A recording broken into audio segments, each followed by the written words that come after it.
शेर और बैल की कहानी। बहुत समय पहले की बात है। जंगल में पिंगलक नाम का एक शक्तिशाली शेर राज्य करता था। सभी जानवर उससे डरते थे और उसका आदेश मानते थे।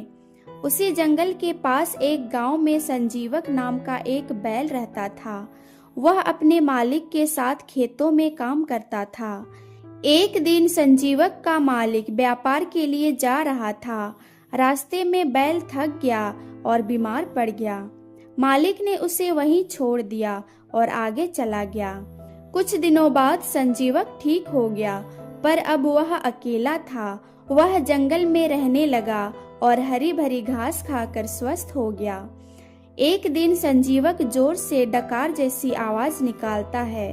उसकी भारी आवाज पूरे जंगल में गूंज जाती है। उस आवाज को सुनकर जंगल का राजा शेर पिंगलक डर जाता है। वह सोचता है, यह कैसी भयानक आवाज है, कहीं कोई मुझसे भी बड़ा जानवर तो नहीं आ गया। शेर भयभीत हो जाता है और अपने मंत्रियों को बुलाता है। उसके दो चतुर सियार मंत्री थे, दमनक और करटक। करटक समझदार था, पर दमनक बहुत चालाक और स्वार्थी था। दमनक शेर से कहता है, महाराज, मैं जाकर पता करता हूँ कि यह आवाज किसकी है। दमनक जंगल में जाता है और संजीवक से मिलता है। उसे पता चलता है कि वह तो एक सीधा साधा बैल है। दमनक सोचता है, अगर मैं शेर और बैल की दोस्ती करवा दूं तो मैं दोनों के बीच महत्वपूर्ण बन जाऊंगा।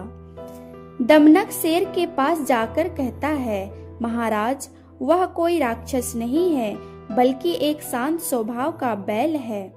शेर निश्चिंत हो जाता है और संजीवक को बुलवाता है।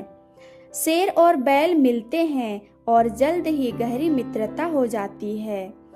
शेर अब शिकार भी कम करता है और ज्यादातर समय बैल के साथ बिताने लगता है। यह सब देखकर दमनक को चिंता होने लगती है। अगर शेर और बैल ऐसे मित्र रहें तो मेरी कोई अहमियत नहीं रहेगी। दमनक ईर्ष्या से भर जाता है और दोस्ती तोड़ने का योजना बनाता है। दमनक पहले शेर के पास जाकर कहता है, महाराज, संजीवक आपको मारकर जंगल का राजा बनना चाहता है। वह आपके खिलाफ षड्यंत्र कर रहा है। फिर वह बैल के पास जाकर कहता है, संजीवक, शेर अब तुमसे जलने लगा है, वह तुम्हें मारना चाहता है। दोनों के मन में डर और शक भर जाता है। एक दिन शेर और बैल आमने सामने आ जाते हैं। पहले दोनों हिचकिचाते हैं, लेकिन दमनक की बातों को याद कर भयंकर युद्ध शुरू हो जाता है। आखिरकार शेर अपनी ताकत से संजीवक को मार देता है। जब संजीवक मर जाता है, तब शेर को सच्चाई समझ में आती है। उसे एहसास होता है कि उसने अपने सच्चे मित्र को खो दिया है।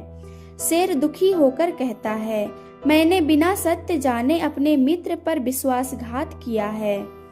करटक शेर को सारी सच्चाई बता देता है। शेर क्रोधित होकर दमनक को दंड देता है। इस कहानी से हमें ये सीख मिलती है कि झूठ, ईर्ष्या और चुगली सबसे गहरी दोस्ती को भी नष्ट कर देती है।